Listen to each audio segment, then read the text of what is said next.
Good Saturday morning to you. Let's get into it. We're going to talk today about the 9 things that I do to beat grocery store inflation. Back in a minute.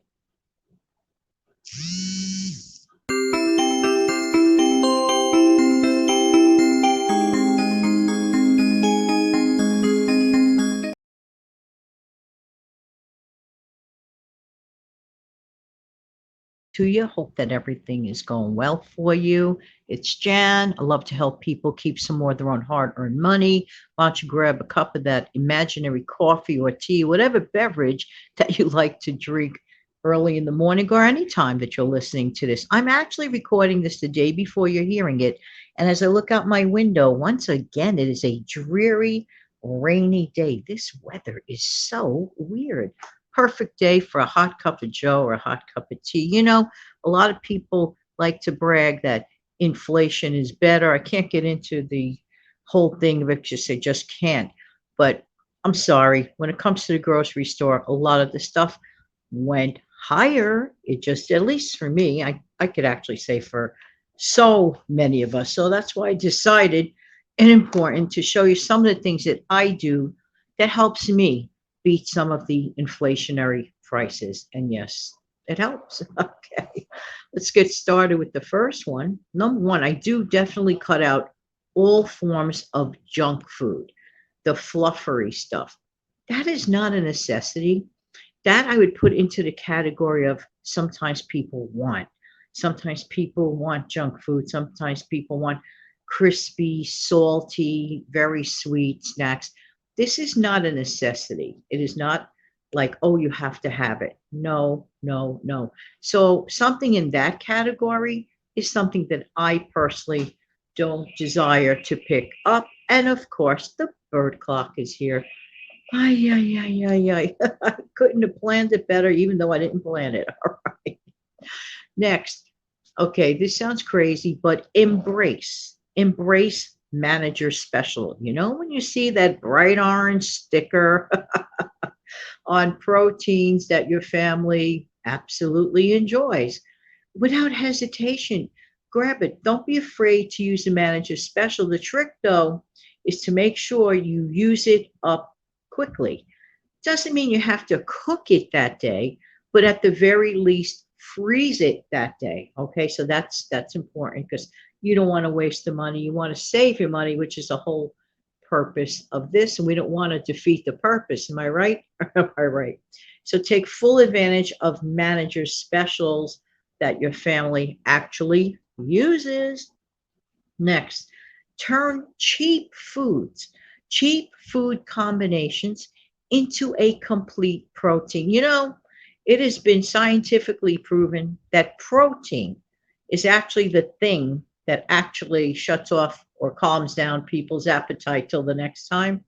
And you know it yourself, if you eat, let's say, a high protein meal, you're not hungry for a much longer time than if you just have only, certain other foods, like only certain starches. But here are two starches, for example, if you put it together, forms a complete protein.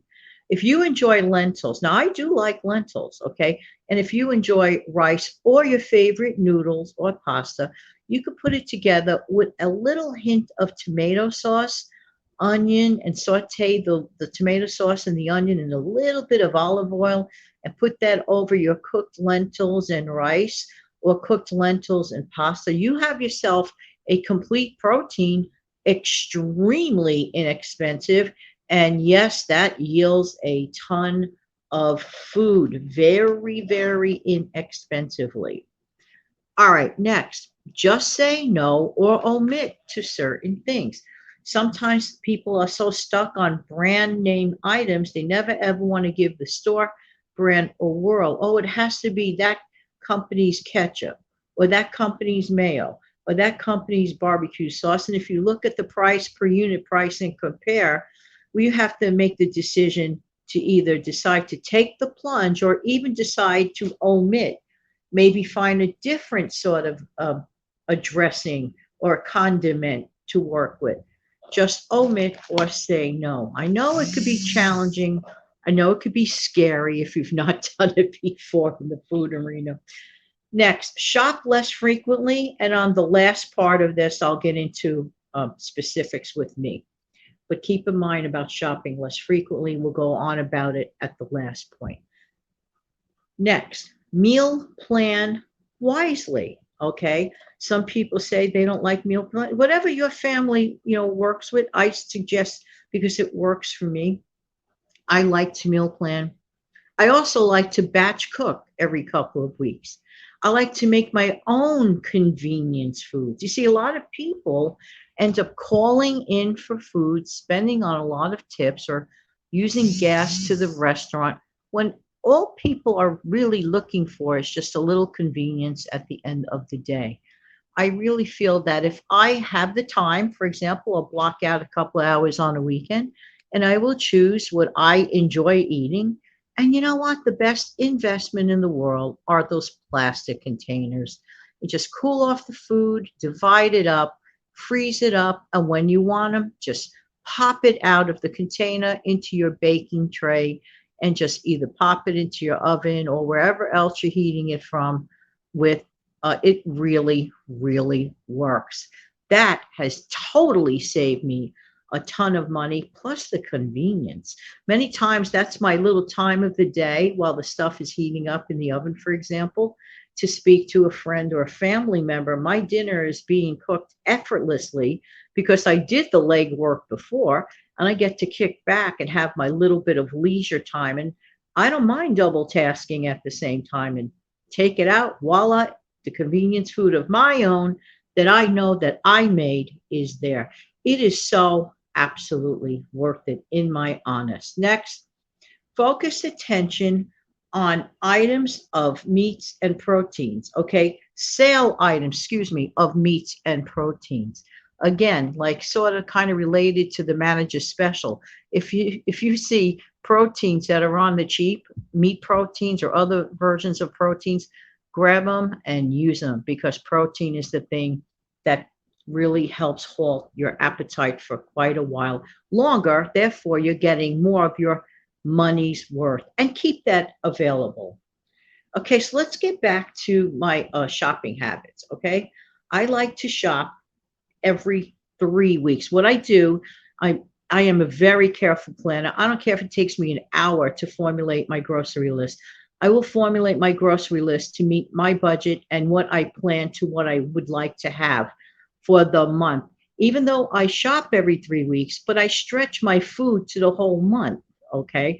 So literally, I'm getting a whole month plus because I'm also shopping for a couple of stockpile items at the same time. So this method has worked very, very much for me. And number nine, I am so glad that at least in my part of the world, in a few weeks it starts getting cooler. And usually, what I start doing in middle September is making my first pot of homemade soup for the year. I love it. Once we get into the soup season, that is such an incredible saving. It is just such a budget stretcher. I put all my favorite things in there. All the things that I maybe didn't use up during the week goes into a pot of soup. And I just, again, I definitely get more bang for my buck. Well, I really, really hope that this little coffee chat with me today has helped somebody plan ahead or think about it, save some money. I'm certain that so many of you have so many more tips and tricks. And please add it to the comment section below. Thank you again for your time. Don't forget to click like, share, and subscribe to help my channel. Have an amazing, fantastic day. Take good care of yourself and your family.